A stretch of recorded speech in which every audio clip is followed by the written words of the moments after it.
నాయుడు గారు అంటున్నారు డిక్షనరీలో మావిగన్ అంటే ఎక్కడ కనపడలేదంట. ఉడ అంటే కనపడిద్దా, తొడ అంటే కనపడిద్దా, గోడ అంటే కనపడిద్దా? మావిగన్ అనేదాన్ని ఒక కొత్త ఆలోచనని రాష్ట్ర మాజీ ముఖ్యమంత్రి వైఎస్ఆర్ కాంగ్రెస్ పార్టీ అధ్యక్షుడు జగన్మోహన్ రెడ్డి గారు ముందుకు తీసుకొచ్చారు. ఏ పరిస్థితుల్లో ఈ విధానాన్ని, ఈ మావిగన్ అనేటువంటి పద్ధతిని తీసుకొచ్చారో మీ అందరూ చూశారు. చంద్రబాబు నాయుడు గారు రాష్ట్రానికి రాజధాని లేకోకుండా చేసేటటువంటి ప్రయత్నం చేస్తున్నారు. చేస్తున్నాడో తెలియక చేస్తున్నాడో, మితిమీరిన తెలివితేటల వల్ల చేస్తున్నాడో అర్థం కాదు. ఒక సాధ్యం కానటువంటి ప్రపోజల్ని పెట్టి లాగుతానే ఉన్నాడు, అంతులేని కథలాగా పెట్టి మభ్యపెడుతున్నాడు రాష్ట్ర ప్రజానీకాన్ని. ఇదే విషయాన్ని జగన్మోహన్ రెడ్డి గారు చాలా స్పష్టంగా చెప్పారు.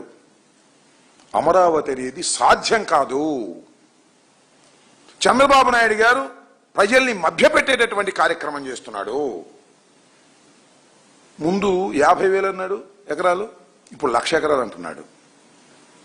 కేవలం స్వార్థ ప్రయోజనాల కోసం తన బినామీలని, తన బంధువుల్ని కోటీశ్వరుని చేసేటటువంటి కార్యక్రమంలో అమరావతిని ఉపయోగిస్తున్నారు తప్ప అమరావతిని అభివృద్ధి చేసి రాజధానిగా చేసి గ్రోత్ ఇంజన్గా తయారు చేయాలనేటువంటి ఆలోచన ఏ క్షణం కూడా చంద్రబాబు నాయుడు గారు ఆలోచించలేదు అనేది చాలా స్పష్టమైనటువంటి విషయం.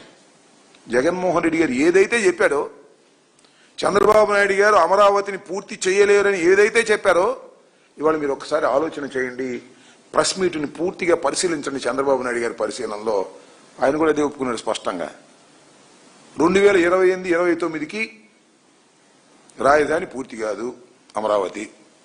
ఇంతకు ముందు కూడా పూర్తి కాలేదు, 5 సంవత్సరాలు ఉన్నప్పుడు కూడా పూర్తి కాలేదు, అన్ని తాత్కాలికం చేశాడు. ఈ 2028-29కి కూడా ఆ 7 బిల్డింగులు పూర్తి చేస్తే చేస్తాడు, లేకపోతే లేదు. ఆయన మొత్తం సారాంశం మీరు క్షుణ్ణంగా పరిశీలించండి. ఈవెన్ తెలుగుదేశం వాళ్ళు కూడా పరిశీలించండి. మొత్తం ఆయన క్షుణ్ణంగా ఆయన ప్రెస్ మీట్లో చెప్పినటువంటి విషయాలు ఏంటంటే 28-29 సంవత్సరాలకు 7 బిల్డింగులు పూర్తి చేస్తాను చేయని కూడా స్పష్టంగా చెప్పలేదు. నవనగరాలు గాలికి పోయాయి.